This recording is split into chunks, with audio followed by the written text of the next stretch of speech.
Bonjour, c'est Rebecca. Bienvenue dans ce 86e épisode d'Histoire pour les grandes personnes. Le conformisme est le geôlier de la liberté et l'ennemi de la croissance. John Fitzgerald Kennedy. J'ai eu très envie de rajouter de la croissance personnelle, pas de la croissance économique. Et alors ça donnerait ça. Le conformisme est le geôlier de la liberté et l'ennemi de la croissance personnelle. En ayant choisi cette citation, c'est assez naturellement que je vais vous dire que je n'aime pas les généralités, ni les généralisations, ni le conformisme, ni la pression que le fait de vouloir être dans la norme inflige aux individus jusqu'à les tordre. Voilà pourquoi j'ai choisi le conte tibétain que je vais vous raconter. Et je vous arrête.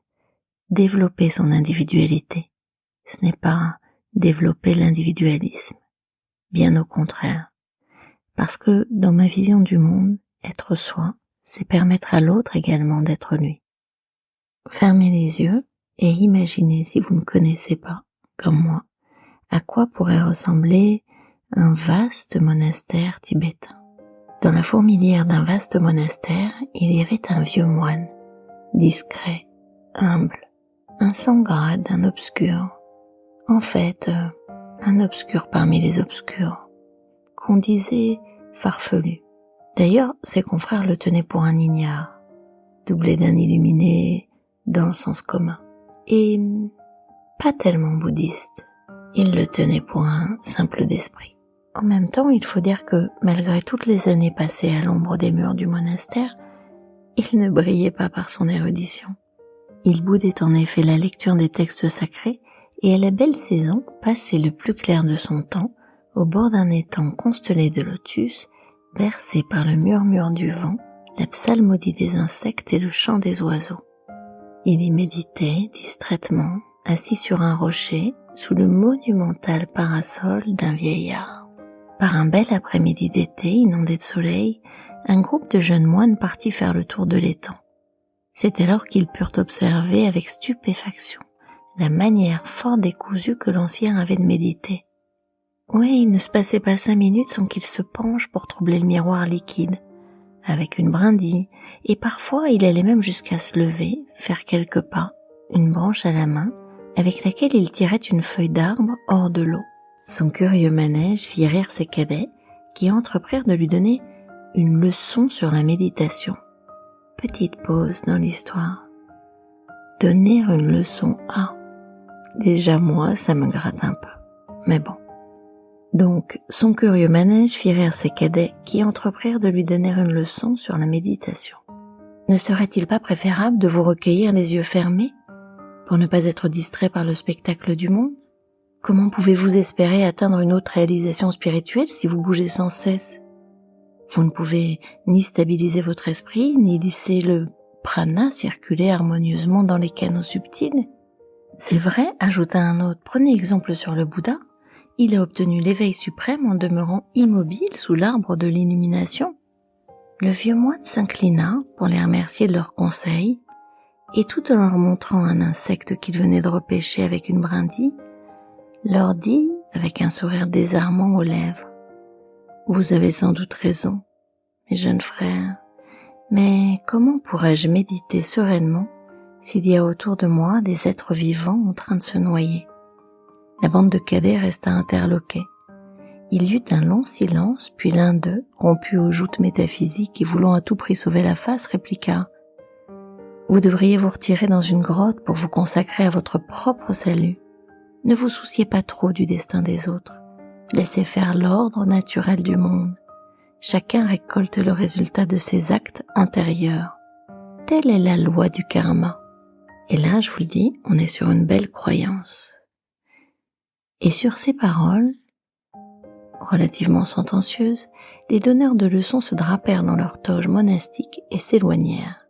Ils gagnèrent une passerelle qui enjambait l'étang, et c'est alors qu'au beau milieu de la traversée, l'un d'eux glissa sur une planche moussue et tomba à l'eau. Le malheureux, qui n'était autre que le discoureur karmique, pataugeait parmi les nénuphars, visiblement en train de se noyer. L'étang était profond à cet endroit, et ce fut à l'affolement général qu'on constata qu'aucun moine ne savait nager.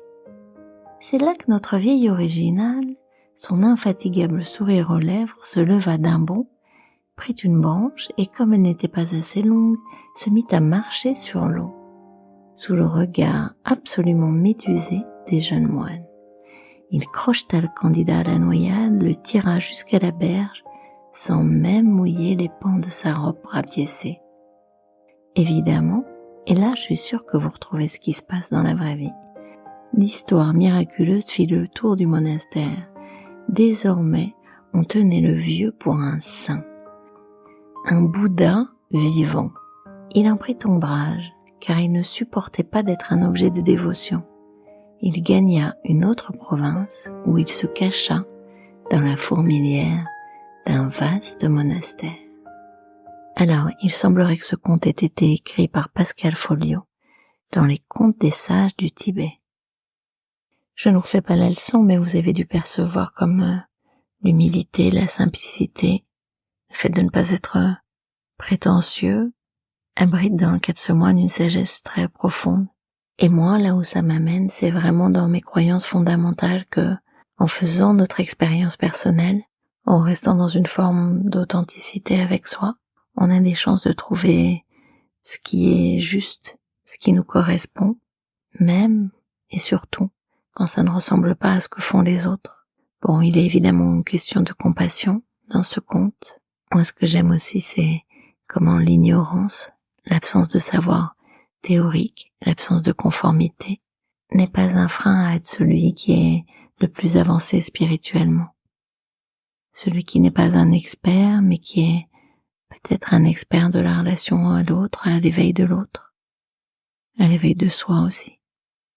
Alors, j'avais envie de vous demander, puisque vous avez entendu, peut-être perçu, que le conformisme ne paie pas toujours.